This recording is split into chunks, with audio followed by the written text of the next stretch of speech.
Olá, o convidado de hoje do programa Conversa no Memorial é um apaixonado pela atividade política, fez política estudantil, vereador em Natal em 2 mandatos, 4 legislaturas no Parlamento Estadual, secretário de Estado da Educação, chefe da Casa Civil. Hoje está em Brasília.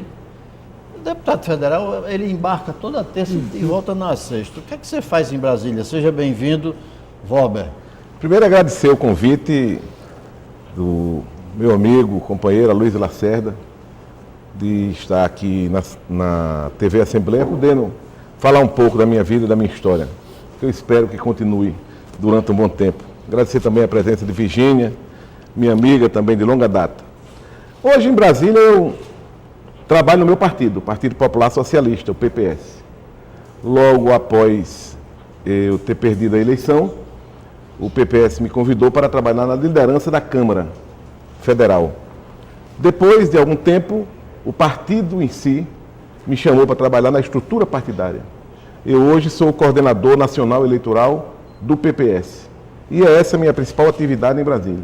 Fazer política, estruturar o partido, sair pelo Brasil afora, dirimindo conflitos, convidando pessoas a fortalecer nossa legenda, fazendo debates, como o que aconteceu no sábado aqui em Natal, durante um dia todo com a nossa militância.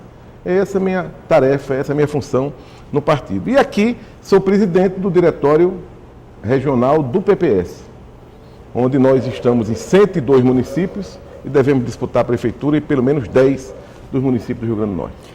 A produção do programa também convidou, sempre convida um companheiro jornalista, e hoje nós temos aqui a companhia de Virgínia Celli, experiência muito grande na área política. Obrigada, professor. Alegria estar aqui conversando hoje com você e com o Valber Júnior, que passou um bom tempo aqui nessa Casa Legislativa, que já estamos na TV Assembleia. Deputado Valber Júnior, fazendo então o que gosta, né, nesse momento da vida do país. E justamente no momento em que a gente estamos assim nos primeiros dias de uma temporada de um novo comando de governo com o presidente interino Michel Temer. Qual a sua expectativa e que contribuição o PPS quer dar a esse momento político do país? Primeiro eu quero registrar um fato importante que a imprensa registrou no começo, mas depois pelo apressado dos fatos, a pressa dos fatos, os fatos se multiplicando, denúncias, acontecimentos, deserções. Hoje a quantidade de blog, a internet hoje... A informação... A informação a jato... Ela chega e vai embora rapidamente. Vai atropelando as outras. A informação qual é o registro? Mais do que a velocidade da luz. Mas é o seguinte, esse processo de impeachment da presidente Dilma, o que se concretizou, que foi aprovada a admissibilidade pela Câmara, depois para o Senado e está na sua 3ª etapa, foi iniciado pelo presidente do meu partido, o deputado Roberto Freire.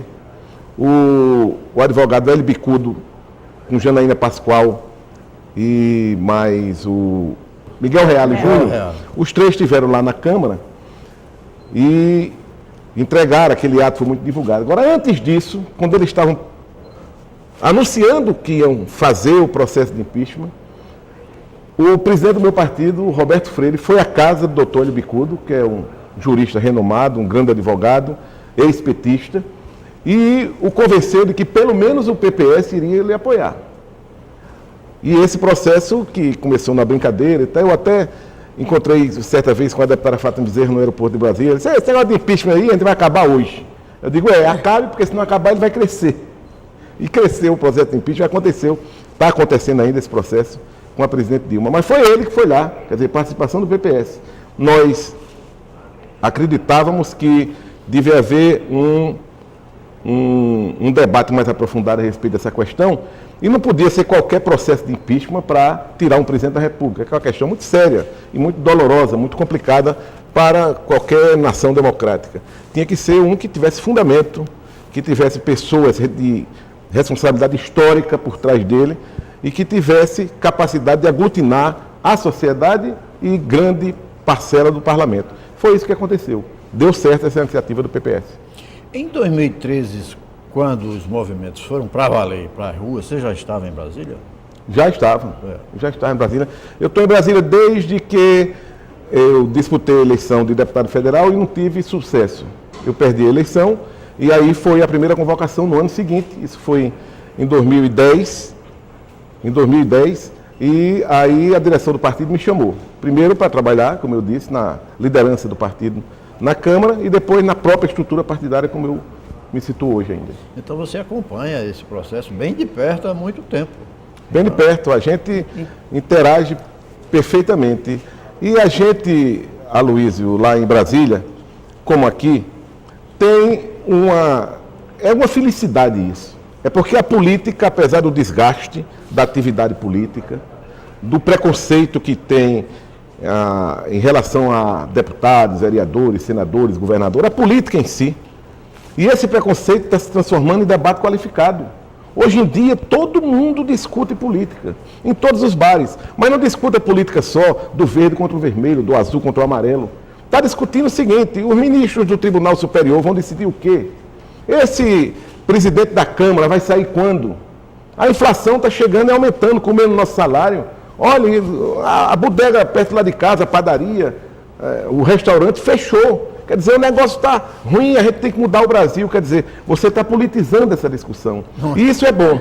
Mesmo que tenha um preconceito grande contra a atividade parlamentar, isso vai ser esclarecido, porque como toda ela, tem os políticos ruins, tem os políticos bons, tem os políticos que têm capacidade de interpretar a realidade, trabalhar para favorecê-la, e tem aqueles que interpretam a realidade para se beneficiarem. Quer dizer, tem essa discussão toda, que é da sociedade plural, democrática, e ela tem que ser estimulada. O Brasil está se politizando, e essa qualidade do debate tem tido a contribuição do meu partido. Você fez referência agora há pouco que o PPS foi um dos partidos que primeiro abraçaram acreditou no processo de afastamento da Presidente da República, ainda, acho que no ano passado, quando você fez referência. Havia uma expectativa na composição desse novo governo Temer que o PPS viesse a participar, inclusive com o Ministério da Cultura. Até agora, isso não se concretizou, não é, deputado? Aliás, o pernambucano, o presidente do PPS, é secretário de Estado em São Paulo, não? Não. Ou da Prefeitura? Não. Roberto Freire foi eleito na legislatura passada deputado federal por São Paulo. Ele saiu de Pernambuco, como era o nome nacional. Ele foi suplente agora. Eu vi ele votando. Mas é porque ele é suplente. Sim. Ele é o quarto ou quinto suplente de São Paulo, mas na atividade, no exercício. O governador Alckmin convocou 4 ou 5 deputados e ele assumiu o mandato de deputado federal. Não votou porque o titular, que é também do PPS, nosso companheiro Arnaldo Jardim, votou no seu lugar. A sorte que a gente teve foi que ele foi substituído pelo mesmo. Ele não faz questão de ficar fora desse governo transitório? Não, é o seguinte, ele participou até da construção desse momento, tendo interlocução permanente com o presidente Michel Temer. O PPS não se furtou, porque qual é a tese que prevaleceu no nosso partido? Era o seguinte: se a gente lutou pelo impeachment, porque achava que a realidade do Brasil estava ingovernável, que a gente tinha ausência de governo, uma crise institucional, uma crise moral, uma crise econômica, uma total incapacidade de resgatar os valores da nossa sociedade e de dar continuidade ao desenvolvimento econômico. Se a gente achava isso, a gente lutou para derrotar o governo, como é que o PPS não ia participar? Não ia dividir responsabilidades. O que ele pode vir é divergir depois, mas ele não podia nesse momento dizer: olha, nós vamos fazer o seguinte, vamos ficar aqui bonzinho, e se o governo estiver bom, a gente quer entrar. Se o governo estiver ruim, a gente está de fora aqui. Fernando Henrique chegou a puxar as orelhas dos tucanos. Dos tucanos, que estavam nessa lenga-lenga, nessa coisa irresponsável. O Roberto, inclusive, na reunião que tiveram entre os líderes, disse que fez essa colocação. E foi nessa reunião, o presidente Temer convidou, anteriormente a uma reunião de líderes, a semana passada, uma retrasada, né, o deputado Roberto Freire para ser o ministro de Cultura. E o que é que houve nesse processo? Ele convidou para ser ministro da Cultura. Logo após, houve uma crise, uma pequena crise de procedimentos do governo novo, que precisaria tomar. A oposição dizia que o governo tinha 39 ministérios.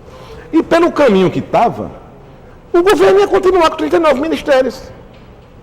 Nessa reunião, presente Aécio Neves, Mendoncinha, que é hoje ministro da Educação, o presidente Temer, o seu chefe da Casa Civil, Padilha, o ex-governador Moreira Franco, todos eles lá reunidos, e os líderes partidários que apoiaram o impeachment.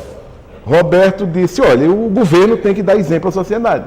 Como é que o governo quer cobrar da sociedade uma participação maior, cultivar a esperança e dizer que vai ficar do mesmo tamanho, o governo vai ser do mesmo jeito? Então eu acho que tem que haver uma redução drástica de ministérios, porque é o papel do governo, o governo dizendo, eu estou cortando a minha carne, estou dando exemplo do que eu vou querer para a sociedade para poder retomar o desenvolvimento. Pois bem, e aí todo mundo ficou assim, porque todos sabiam que Roberto tinha sido convidado para o Ministério da Cultura, né? E aí ficou, mas a gente já convidou muita gente e fica difícil desconvidar. Aí Roberto revelou pela primeira vez no meio de todos, né? Os mais ligados a Temer sabiam que ele tinha sido convidado, os outros não sabiam ainda. Ele disse, eu fui convidado pelo presidente Temer para ser o ministro da Cultura e eu abro mão, o PPS abre mão, não vai ser por causa de um ministério que a gente vai deixar de apoiar ou ficar contra o governo. Sinta-se à vontade e pode cortar. O combinado era receber o convite e ficar quieto. Né? Ficar quieto. Alguns foram até queimados. Alguns foram queimados, né? Mas ele disse isso. Quando isso acontece, você é eliminado. E a partir disso, o presidente Temer teve Diga que foi convidado e não aceitou. Teve força para fazer uma redução de 10 ministérios. Mas com isso e o PPS ficou de fora. Concordando com o fim do Ministério da Cultura, que ele deixasse de ter o status de ministério para passar a ser... Nós não entramos nessa questão. A gente disse que não era por causa do ministério que o PPS ia deixar de apoiar ou não. Que ele ficasse à vontade. E aí ele fez a junção do Ministério da Educação com o Ministério da Cultura. E houve um caso, porque tem ministro do PPS. Embora não tenha tido a indicação do PPS propriamente dita, porque ele entrou na cota chamada Cota Pessoal do Presidente, que é o Ministério da Defesa. Sim, é o meu amigo, companheiro, meu irmão, vou trazê-lo aqui no Rio Grande do Norte, o ministro Raul Jungmann. Né? Ele foi convidado, houve uma articulação grande, eu vou contar aqui uns bastidores, né? O ministro Nelson Jobim tinha sido convidado para ser o ministro da Defesa. Eu não sei nem se Júlio vai ficar com raiva aí, mas eu tenho que favorecer a TV Assembleia. Substituiu o PCdoB, né? Pois é, o PCdoB. No Ministério da Defesa. Né? E Júlio é um estudioso, é um político qualificado e um grande intelectual. Ele estuda a questão da defesa do Brasil há 10, 15 anos. Né? É um grande quadro. Se reúne com esse pessoal há muitos anos. Né? Pois bem, o ministro Nelson Jobim foi convidado para ser o ministro da Defesa. E disse que não podia, porque como ele assessorava algumas empresas que estão envolvidas na Lava Jato, a oposição, a sociedade, a imprensa, qualquer cidadão ia questionar esse problema, né? Porque o cara ali orientando as empresas da Lava Jato e ministro da Defesa é um negócio meio estranho, mas né? parece que esse então, detalhe Lava Jato no governo Temer não pesou muito. Mas no caso dele era importante, porque ele assessorava, é diferente. Ele diz assim, olha, tem que fazer isso, tem que fazer aquilo, a lei diz isso, a lei diz aquilo, ele está defendendo os caras. Ele não é um advogado, ele é um consultor. Né? Os outros não, ou são investigados ou são denunciados, né? É uma história diferente. Pois bem, aí o ministro Nelson Jobim indicou o nome de Jungmann. Sabia dessas relações dele. E ele fica na casa ele fica lá na casa, quando ele vai para Brasília, que eu nem sabia, mas descobri, ele fica na casa de Heráclito Fortes. Fica hospedado lá. E ele confessou a Heráclito Fortes que tinha indicado o nome de Jungmann, que achava um parlamentar qualificado. Heráclito Fortes, né, político habilidoso, mas gosta muito de conversar, revelou isso para a imprensa. Foi um tumulto maior do mundo, quase Jungmann não era ministro, e no final, os ministros militares aprovaram. Não, foram convidados por Temer para perguntar se eles tinham algum nome. Homologar. Não, perguntar se tinha algum nome. Sim. Perguntou se eles tinham algum nome para indicar. E os 3 ministros, capitaneados e liderados pelo ministro do Exército, disseram que o nome ideal era o nome de Jungmann. Depois houve aquele negócio do amigo dele, que foi convidado para o Ministério da Justiça, não pôde, falou muito, e depois foi para a defesa, advogado, e aí ele não quis ser a defesa, aí deu Jungmann. E teve, inclusive, eu vou fazer justiça aqui, teve também um empurrãozinho, uma colaboraçãozinha do deputado Henrique Eduardo, que é ministro do turismo. E ele deu uma ajudazinha a Jungmann também, e o ministro Jungmann é sabedor disso. Aliás, eu fiquei surpreso, Pernambuco, aliás, desde o Império, Pernambuco, Bahia e Ceará, produziram vários ministros, desde o Império, né? E é esse o diferencial que eu, como jornalista, estudo, né? Esses 3 estados é quem comandam o Nordeste. Pernambuco, 4 ministros agora. 4 ministros. Né? Aliás, este é um momento grave, você está lá pertinho. Quando o Temer assumiu, há poucos dias, ele não fale em crise, trabalhe. É grande a crise, é maior do que a gente percebe aqui. É enorme a crise. É uma crise talvez sem precedente na nossa história.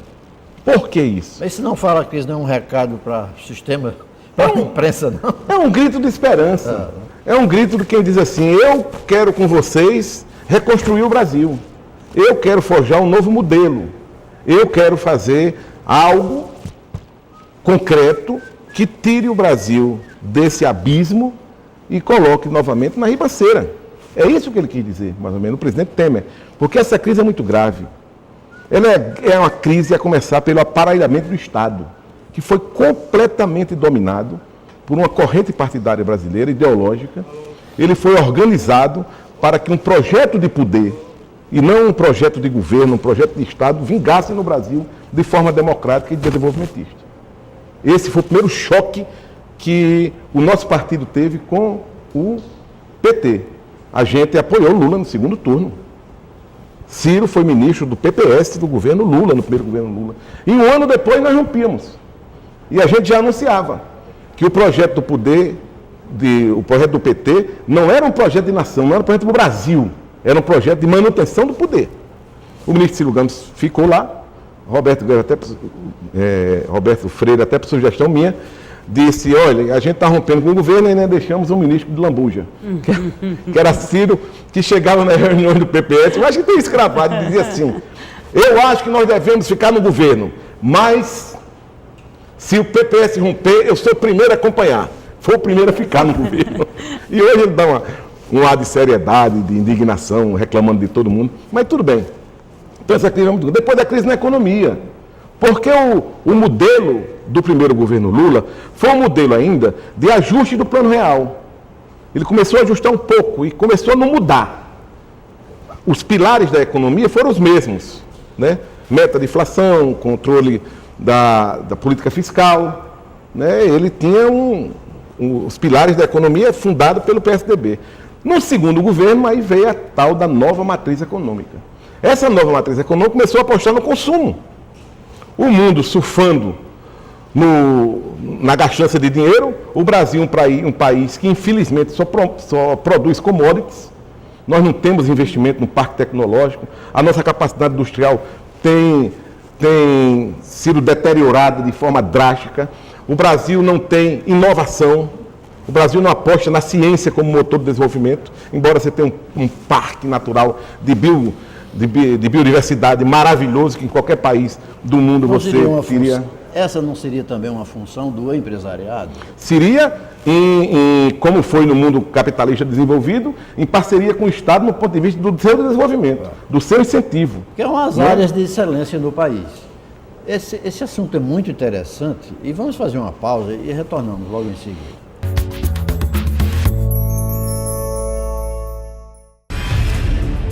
Sente inflamações nas juntas com fortes dores, inchaço e vermelhidão. A dengue pode ser grave e, em alguns casos, levar até a morte. Eu sei que esse mosquito causa muitas doenças graves. Essa gravidez está sendo uma prova de medo para mim e eu temo muito pela saúde do meu filho.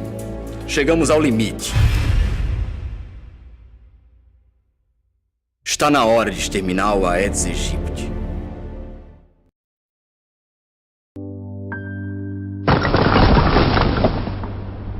O futuro que espera as crianças que trabalham é o do subemprego e da insegurança.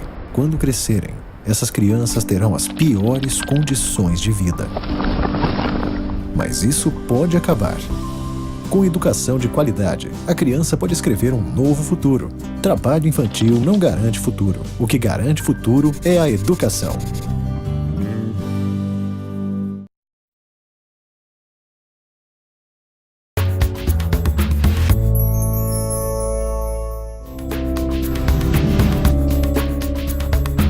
Nosso convidado de hoje é o ex-deputado Valber Lopes Pinheiro Júnior. Virgínia. Pois é, a gente conversava aqui no intervalo sobre a falta de nomes femininos. Inclusive, hoje pela manhã, revendo um pouco da entrevista que o presidente Temer deu acho que à Rede Globo, ele falava em destinar a Secretaria de Cultura, que perdeu o status de ministério, a um nome feminino. Esse nome vem do PPS? Eu pergunto a você. E outra coisa, há possibilidade também desse retrocesso que o presidente fez, sendo uma força da opinião pública, já que ele montou um ministério só formado por homens? Olha, eu acho que a macropolítica não é uma questão de gênero. É uma questão de você escolher pessoas que você acha que sejam qualificadas, que tenham respaldo político e que tenham capacidade de trazer para a sociedade e para o governo o resultado que eles desejam, né? Mas foi um erro político, do ponto de vista político da sociedade. O Brasil tem a maioria da população formada de mulheres. Nós temos mulheres extremamente capacitadas e eu acho que foi um erro político, do ponto de vista político, né? Num momento grave que ele está tentando corrigir. Eu espero que ele corrija. Nós temos aqui, eu estava falando até com a Luísa e com você, no Senado, por exemplo, só para sair assim no meio político, aquela Simone Tebet e a senadora Ana Amélia são duas pessoas extremamente qualificadas e são mulheres. Não é? Elas não são qualificadas porque são mulheres, elas são qualificadas porque elas são qualificadas. Né? Porque se fosse a questão de gênero, a gente não precisava nem ter feito impeachment, porque a gente estava muito bem dirigido. Pois é, acabaram de tirar um que era mulher. Valber, o conjunto da esquerda no Brasil se pergunta, essa pergunta devia ser feita ao PT, mas você está aqui, conviveu tanto com a esquerda e continua por lá, o conjunto da esquerda no Brasil se pergunta quais as causas que levaram o PT a este momento? A formação do PT. Que ele depois. Lá em 75. Foi, antes disso. Foi o em 75, 78 foram as grandes greves, 78, 79, né? Ali, Paulista. Ali foi o nascimento de Lula, como líder político. Você, depois de 64, você pegou a máquina sindical e trabalhadora do Brasil, transformou o pelego.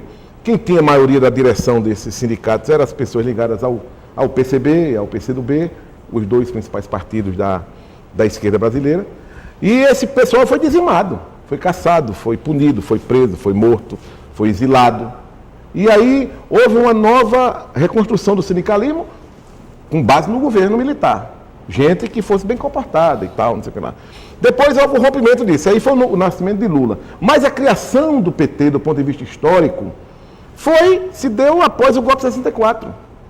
Quando a matriz da esquerda brasileira, que era o PCB, o Partido Comunista Brasileiro, do qual o PPS é sucedâneo, né, fez a opção de não lutar armado contra o poder. Foi contra a luta armada.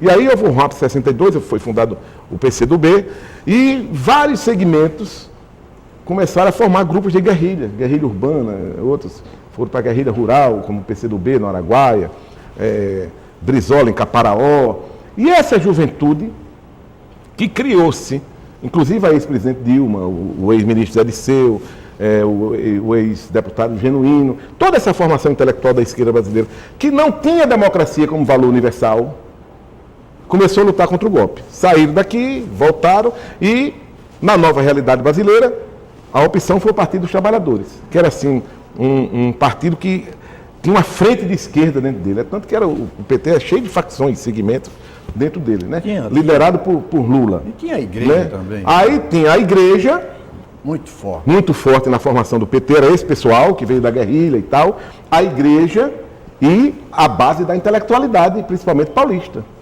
A academia entrou no PT também. Então, deu essa coisa forte, deu certo, Lula se transformou num grande líder, ele é um grande político, ele tem grande visão estratégica, ele é um cara que tem habilidade, tem inteligência. Eu que ele não tem escrúpulo, porque ele nunca teve. Eu vou aqui abrir um parênteses para contar uma historinha aqui.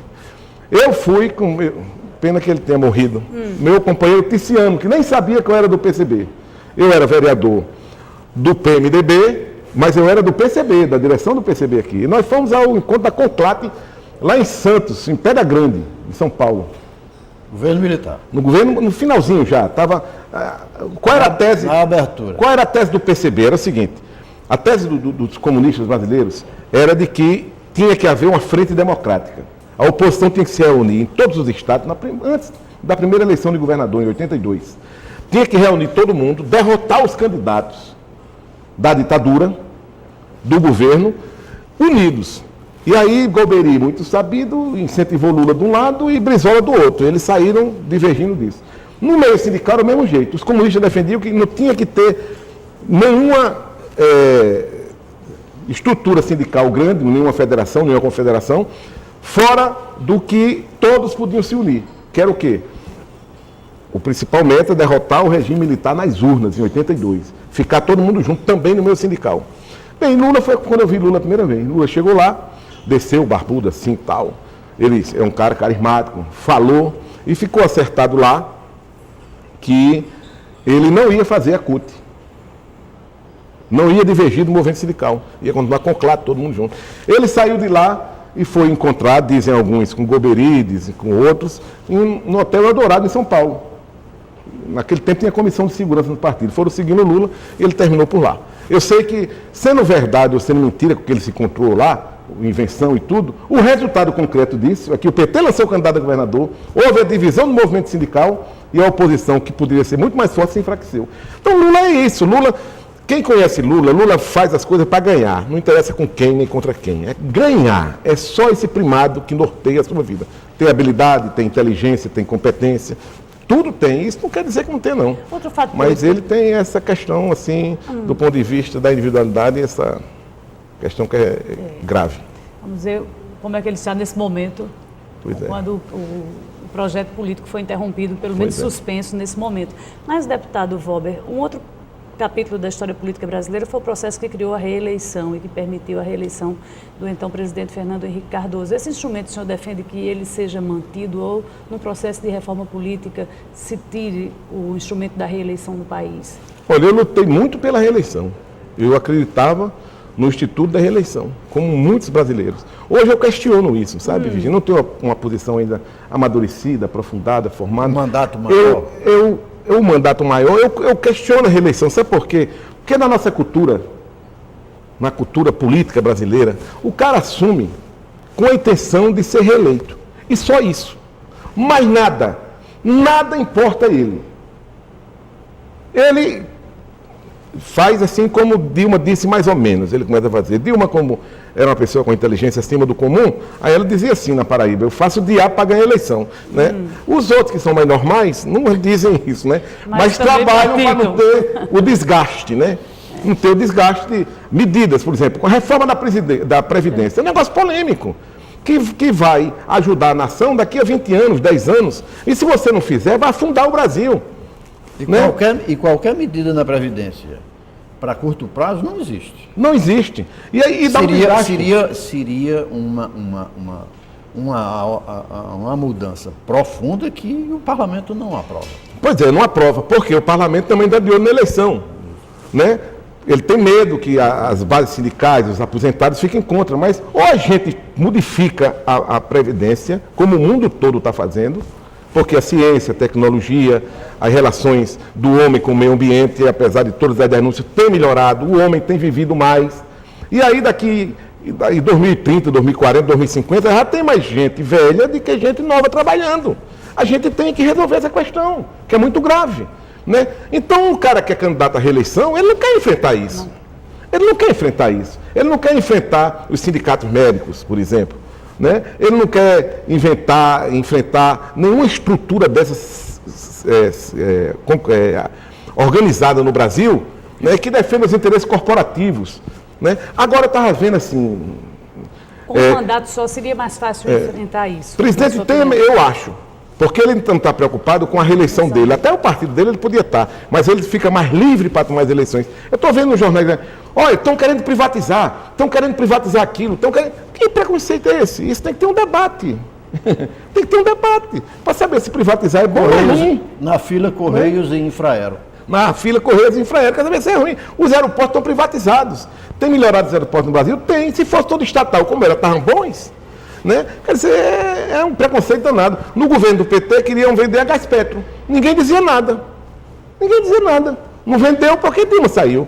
Mas o Temer vendia também. Se eu entendi bem, deputado, o tratamento que nós damos aqui no programa é deputado. Né? Sente saudades? É o ex-deputado, né?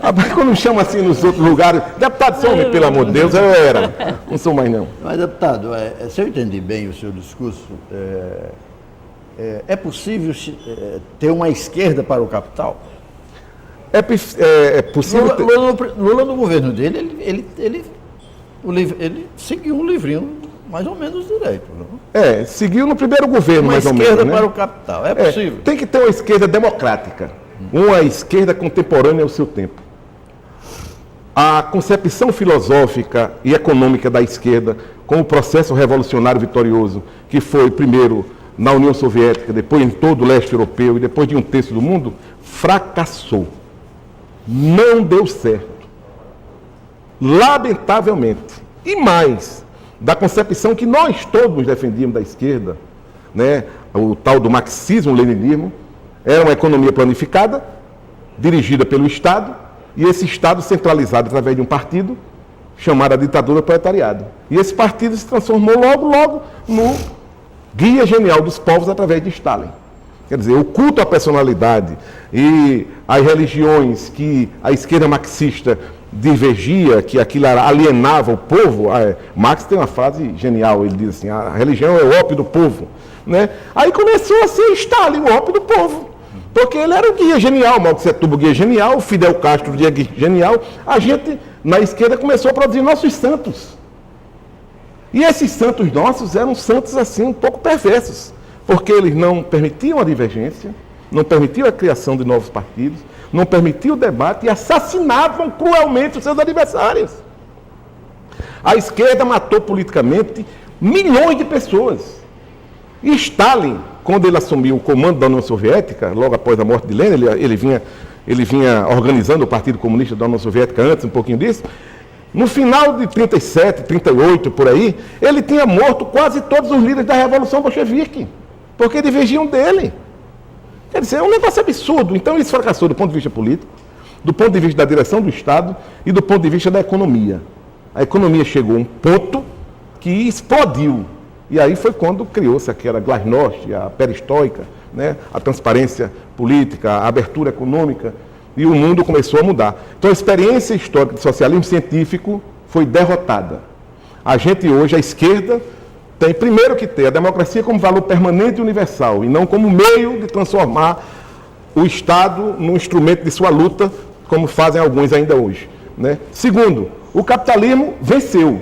O que a gente tem é que humanizar esse sistema econômico, porque ele é um sistema econômico vitorioso. A gente tem que compatibilizar a produção da iniciativa privada, né, com a interveniência do Estado, mas não de forma bruta, e você tem que, nesse intermédio, através dos outros meios de pressão da sociedade, parlamento, Ministério Público, Poder Judiciário, organizações de base, você tem que compatibilizar esse desenvolvimento com o meio ambiente. Essa é a luta da esquerda moderna. E é possível fazer isso nesse momento que a gente vive a expectativa da retomada do desenvolvimento do país com a manutenção e preservando as conquistas sociais que se teve nos últimos anos, na sua opinião? Olhe bem, a gente teve muitas conquistas sociais e elas devem ser preservadas. Mas o Brasil também não conseguiu superar questões muito graves. Por exemplo... Na execução dessas políticas? No todo, o Estado brasileiro, a economia brasileira não superou a pobreza, não superou o analfabetismo. O nosso processo de desenvolvimento educacional ainda é muito precário. Mas houve avanços, não é? Houve avanços. Houve os avanços naturais, mas você tem no Brasil, se você for fazer o índice de analfabetos funcionais, você tem no Brasil mais de 20 milhões de pessoas. Você tem uma mão de obra no Brasil que é completamente desqualificada. A produtividade brasileira é lastimável. Os alunos vão para o colégio e saem na 4ª série sem saber ler. Você teve o Fundef, que foi a primeira política universal do Brasil no governo Fernando Henrique Cardoso, depois você criou o Fundeb, foi uma continuidade, no governo do PT atingindo o ensino médio, mas você não teve a oportunidade de qualificar na educação, como fez, por exemplo, a Coreia do Sul.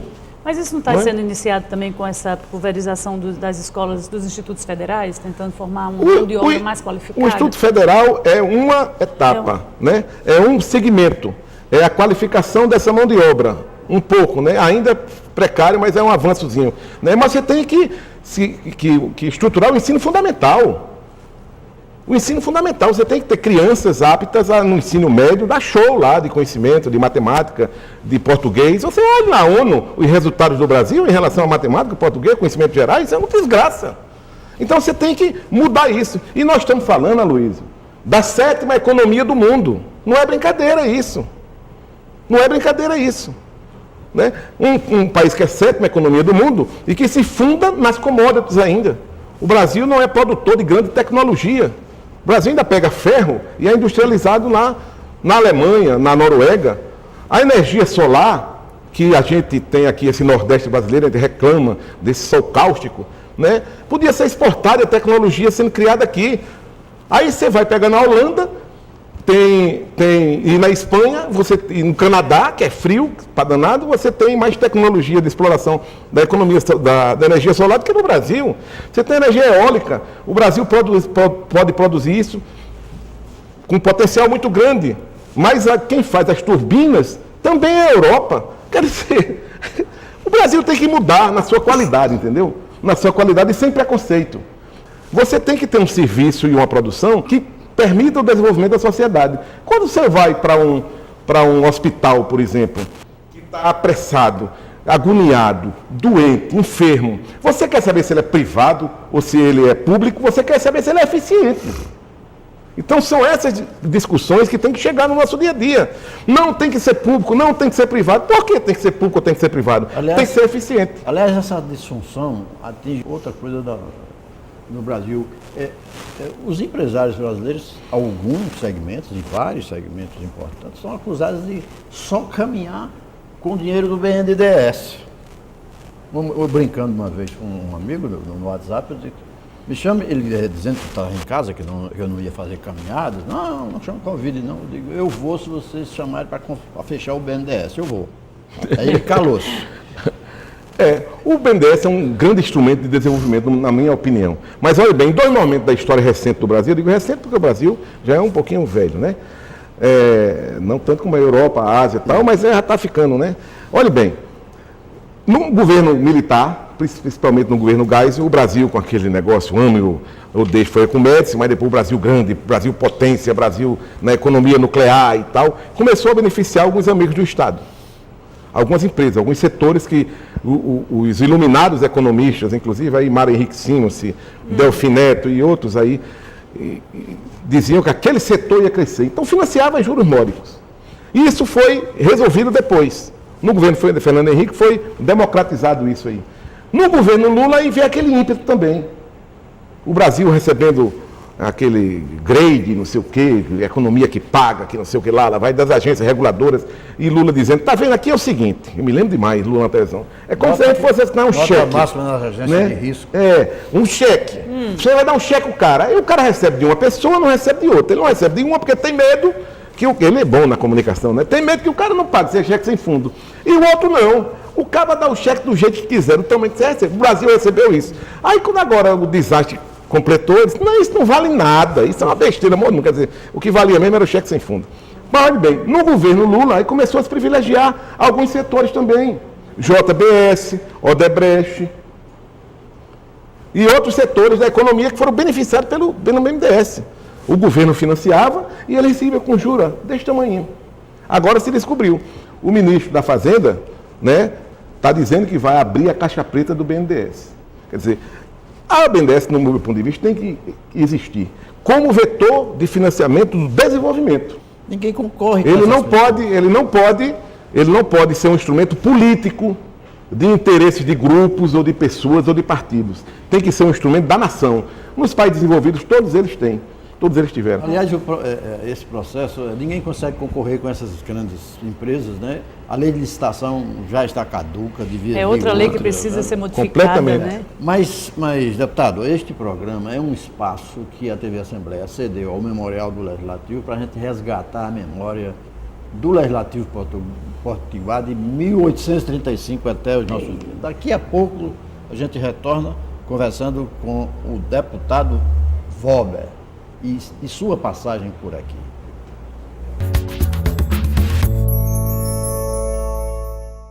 Descobri que eu posso ser quem eu quiser. Um super-herói e um astronauta. Posso conhecer a Lua e o fundo do mar no mesmo dia. E às vezes, o que dá medo nem sempre é tão assustador assim. E que nada é mais importante do que ter amigos e família. E sei que amanhã é mais um dia cheio de novas descobertas. Mais de 3 milhões de crianças no Brasil não têm direito à infância. Toda criança merece ser criança.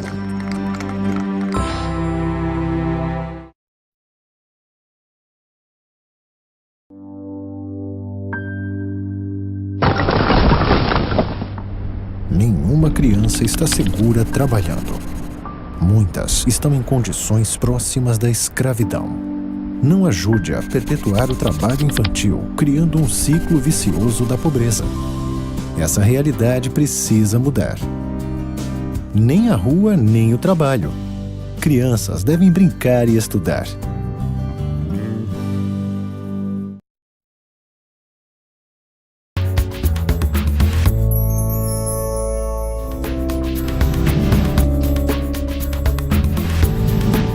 Este é o terceiro e último bloco da entrevista com o deputado Vober. Deputado, antes de você chegar na Assembleia, você foi vereador em Natal. Fui vereador. 2 mandatos. 3. 3 mandatos. Fui eleito a primeira vez em 82, depois em 88, o mandato era de 6 anos, porque a ditadura estava querendo se reciclar e prorrogou os mandatos. Fui eleito para 6 anos, depois fui eleito em 88 e em 92. Em 94 disputei a Assembleia Legislativa e venci. 15.309 votos. Foi eleito por 2 mandatos aqui na Assembleia, por 2 partidos aqui na Assembleia. Foi, né? 2 partidos. E mais, eu fui, quando era vereador, secretário de Esporte em Natal. Naquele tempo era FENAT. Eu fui presidente da FENAT durante um ano e pouco. Na reeleição, quase 11 mil votos a mais, né? 26.454. Terceiro mandato em 2002. 24 mil, baixou um pouco. Foi, a disputa política levou a isso. Você deve ter feito alguma aliança. Fiz aliança com o nosso senador Fernando Bezerra, candidato a governador. Tinham 10 prefeitos que me apoiavam. Na luta política eu perdi 8. É isso mesmo, a luta é assim mesmo. E uma das funções suas aqui na Assembleia Legislativa foi exercer o papel de líder do governo, né? Fui várias vezes. Líder do governo Garibaldi, fui líder do governo Vilma. Em várias ocasiões. No governo Vilma fui secretário de Estado da Educação, depois do Gabinete Civil, e no governo Garibaldi fui líder em determinadas ocasiões. Depois eu saí do PMDB e fui para o PPS, né, logo após a primeira campanha de Ciro Gomes. Aí eu fui para o PPS, fiquei no PPS, onde me mantive até hoje, porque o meu primeiro partido foi o PCB. Né, na universidade eu já entrei no PCB. Aí fui eleito em 82, era do PCB, mas era clandestino, o partido era o PMDB, né? É tanto que eu era muito amigo da Aloysio, papai muito amigo da Aloysio, muito amigo de Henrique, muito amigo de Garibaldi, e a Aloysio não entendia, disse, Vober, me diga uma coisa, como é que essas ligações familiares são tão grandes e você vai apoiar aqui Gileno para deputado federal, que não vai se eleger, nem esse tal de Hermano Paiva, que aí tem uma eleição, pode até se eleger, porque está com Macau, está não sei o que lá vai. Mas você aqui, a gente... Eu disse, mas é porque eu assumi o compromisso. Não podia dizer. É porque eu tinha um compromisso anterior lá na universidade. Se eu não apoiar esse pessoal, eu não tenho voto nenhum na universidade, Aloysio. Ele disse, pelo amor de Deus, Henrique dá muito mais voto que esse pessoal. Mas ele não entendia que eu fazia parte já na engrenagem, que era fechada, que era do Partido Comunista Brasileiro. Com o Henrique vem da escola, né? De colégio. Não, porque ele é 10 anos mais velho que eu, né? Ele é um pouquinho mais velho, né? Algumas pessoas acusavam o Henrique de vir a Natal e só visitava a Vober.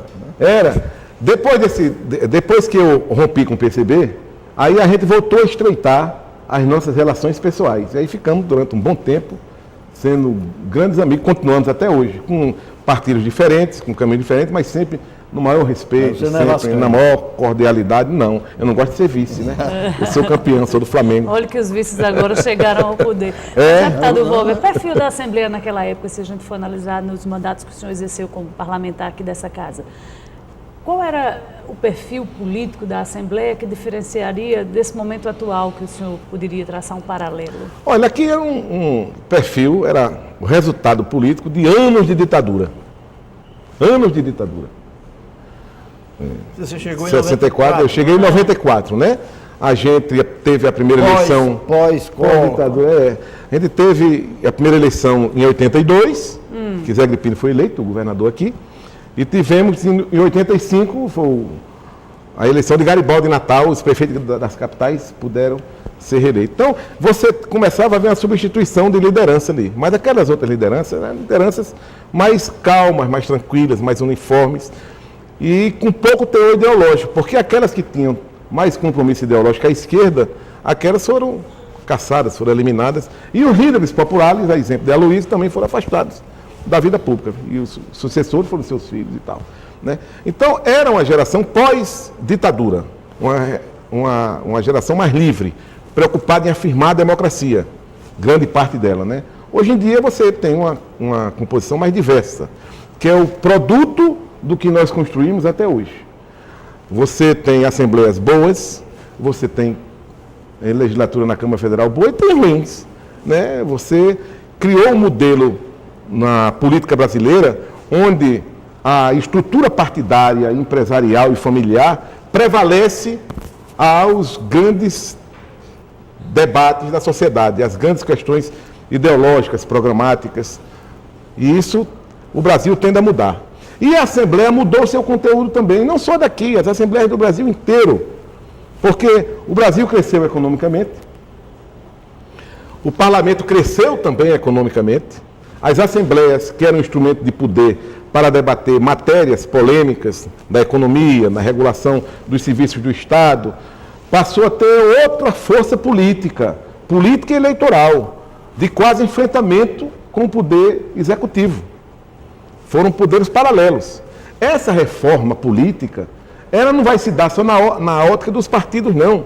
Ela tem que dar também na ótica do poder, porque senão ela não funciona. Você tem que criar uma reforma política que democratize mais ainda as relações entre a sociedade e os seus representantes. A Assembleia, hoje, no modelo que está no Brasil inteiro, é um polo de poder fortíssimo, tanto do ponto de vista político como do ponto de vista financeiro. As assembleias estaduais e as câmaras de cidades grandes, capitais de cidades grandes. Eles são polos de poder importantes, com interferência no processo executivo e também no processo eleitoral. Basta você ver a radiografia do que acontece em todo o Brasil, com a reprodução das relações que tem a representação estadual com o eleitorado. Então, você tem que fazer uma profunda mudança. Essa mudança vai ocorrer daqui para frente nessa reforma que o Brasil vai fazer. Deputado, dentre as inúmeras iniciativas do seu mandato, a produção do programa selecionou algumas leis. Por exemplo, Lei 7378 de 98, seu primeiro mandato aí, proíbe o governo do Estado de firmar contrato com empresas autuadas por uso de mão de obra infantil. Hoje isso já é lei federal. É a lei federal. Sei lá em 98, né? Dentre as várias leis de reconhecimento de utilidade pública, aliás, a Constituição de 88 restringiu um pouco a atuação do parlamentar, do deputado estadual, do vereador, né? Dentre as várias leis de reconhecimento de utilidade pública, há duas em especial que eu gostaria de comentar. A primeira, Cooperativa de Profissionais em Assessoramento e Consultoria Educacional do Rio Grande do Norte. Eu nunca ouvi falar nisso. Funciona? Não funciona. Porque, Aloysio, o perfil do parlamento brasileiro, como a gente tem uma federação completamente desvirtuada, e eu aplaudi muito o presidente Temer quando ele falou no Pacto Federativo, porque o Pacto Federativo não é uma questão só tributária e econômica, não. Ela é muito importante. São muito importantes essas duas questões, mas é também política institucional, né? As assembleias O poder legislativo, as câmaras, a Câmara Federal, o Senado, eles não podem fazer lei que gere recurso ou que gere despesa.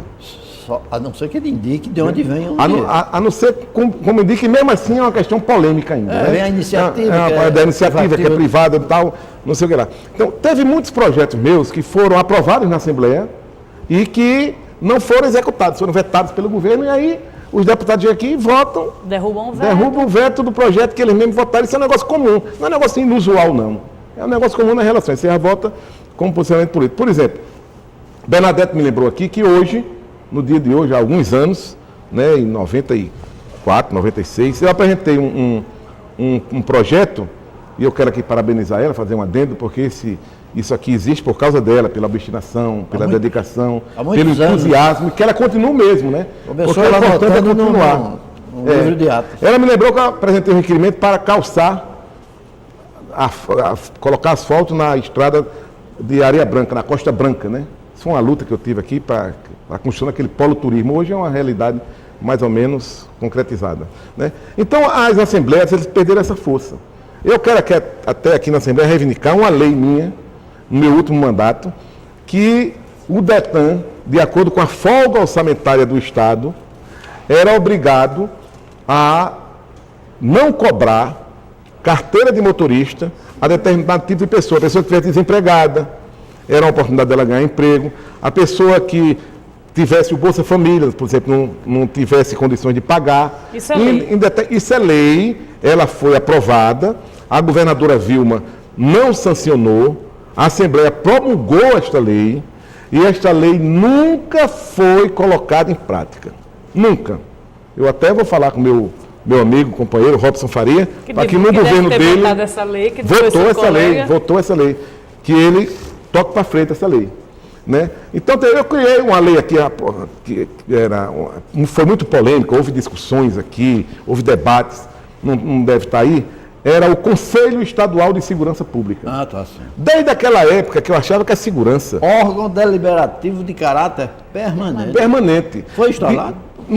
A lei foi aprovada, depois foi vetada. Quer dizer, essa discussão da segurança pública, se você tivesse um conselho desse, que reunisse a sociedade... Talvez a gente estivesse vivendo a gente tivesse outra expectativa, porque nas políticas preventivas, tem um amigo meu que diz, assim, de classe média, né?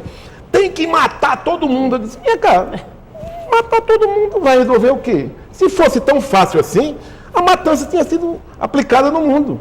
Agora, nos estados onde se mata gente, não se diminui violência, né? Você tem que evitar que se criem, que a sociedade produza marginais. Agora, a lei tem que ser dura. O crime tem que ser punido, do pequeno ao grande.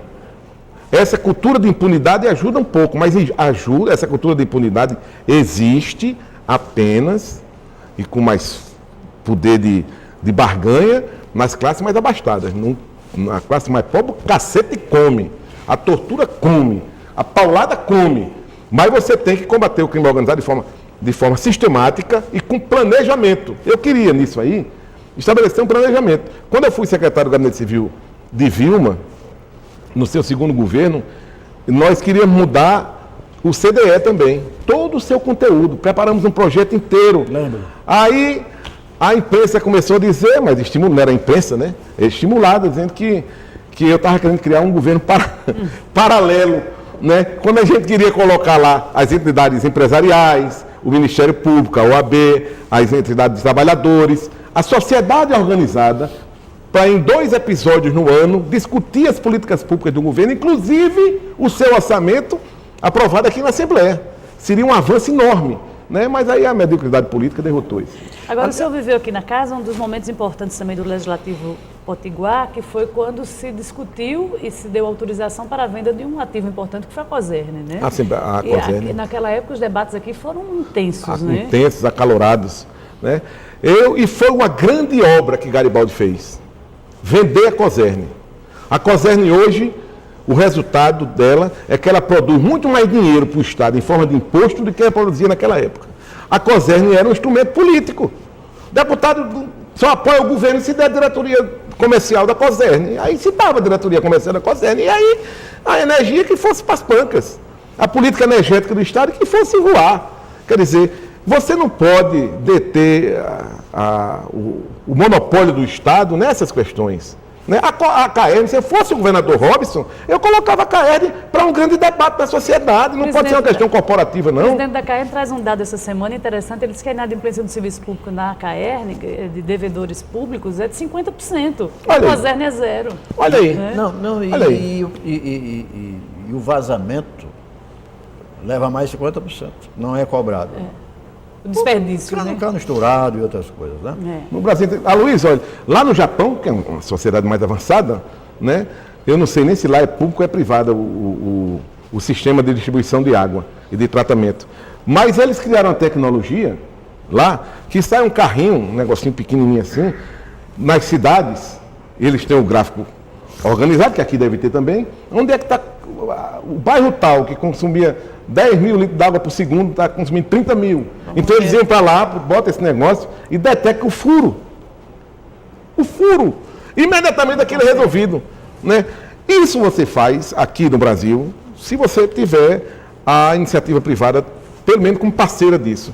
Se for só o organismo público, ele vai fazer 2, 3 vezes, depois vem uma empresa com outras conversas. E aí Ainda na área de segurança, tem uma lei SUBA, também de 2003,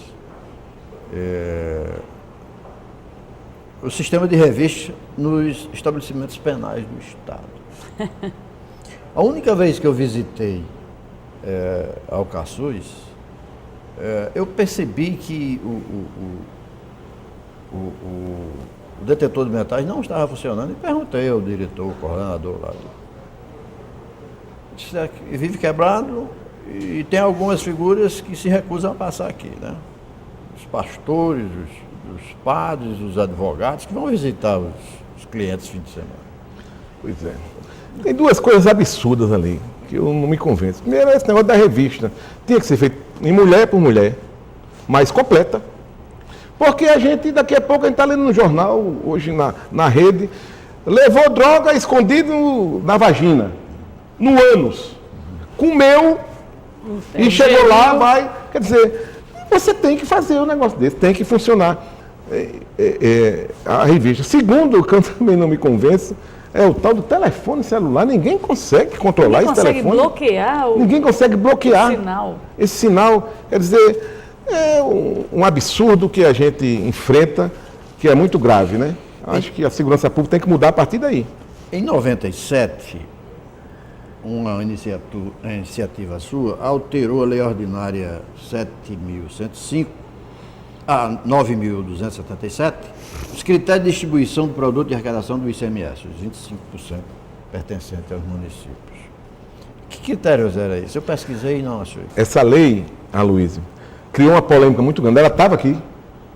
Ela foi produzida... Foi em 2009. Ela foi produzida, debatida exaustivamente no Brasil inteiro. E os prefeitos das pequenas cidades eram prejudicados porque o bolo tributário beneficiava mais os grandes centros. Sim. E aí, ninguém, não foi nem... não foi eu o criador dessa lei. Eu incorporei essa lei e disse, eu assumo, porque ninguém queria. Nem presidente da Assembleia, nem líder, todo mundo com medo dos grandes centros. Inclusive de Natal, né? Que Micarla, que é pessoalmente minha amiga, falava que Natal ia ter um prejuízo, quando o prejuízo tinha sido a eleição dela. Né? Aí ela confundia com a arrecadação tributária. Pois bem, a gente fez essa lei e é interessante do mundo da política. Né? Eu era candidato a deputado federal e 90% dos prefeitos das cidades pequenas chegaram para mim e disseram, olha, você, depois disso, porque o presidente Benes está aí. Era Benes o presidente da FEMURNE. Eu não exigi voto de ninguém, defendi isso. Na minha principal base era Natal, Parnamirim, São Gonçalo. Eu perdi votos em relação a isso, porque houve uma campanha sistemática das grandes cidades, dizendo que eu tinha tirado o dinheiro das grandes cidades, quando na verdade eu não tinha. Eu tinha feito a distribuição. Sabe por quê, Luiz? Um negócio simples, de entendimento. Onde as pequenas cidades compram? Eletrodoméstico, carro, pneu. Onde é que compram? É lá?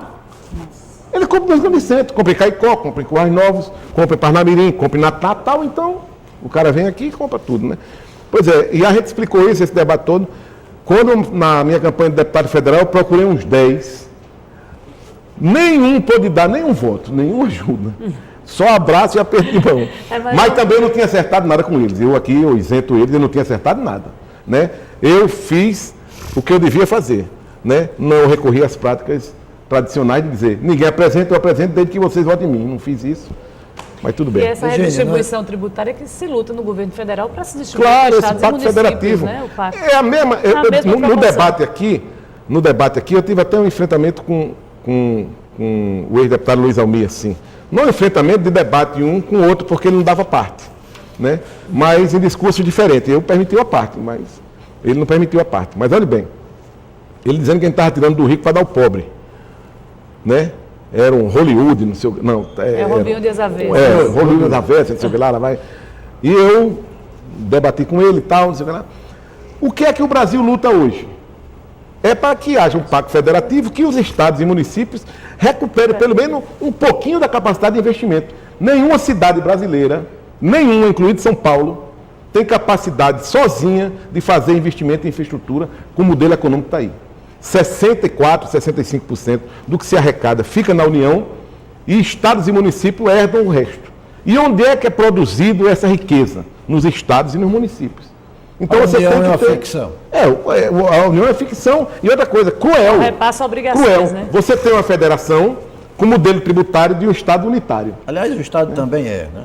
Você mora no município. Você mora no município. Deputado Valber, um grande orador da sua época de bons debates aqui na casa, vamos relembrar. Grande orador, sim. Na minha geração, aqui na Assembleia, não teve grandes oradores, não. Teve... Bons de debates. Razoável. O deputado Getúlio Rego, o deputado Zé Dias, o deputado Mineiro. São deputados assim que têm estrutura intelectual e política para fazer um bom debate. E outros também, que não me vem à memória agora, mas tem muitos outros. Deputado, olha, o papo está muito bom. Agradeço a Virgínia pela companhia. Acabou o nosso tempo. Muito obrigado pela presença. E até o próximo encontro. Muito obrigado. Obrigada.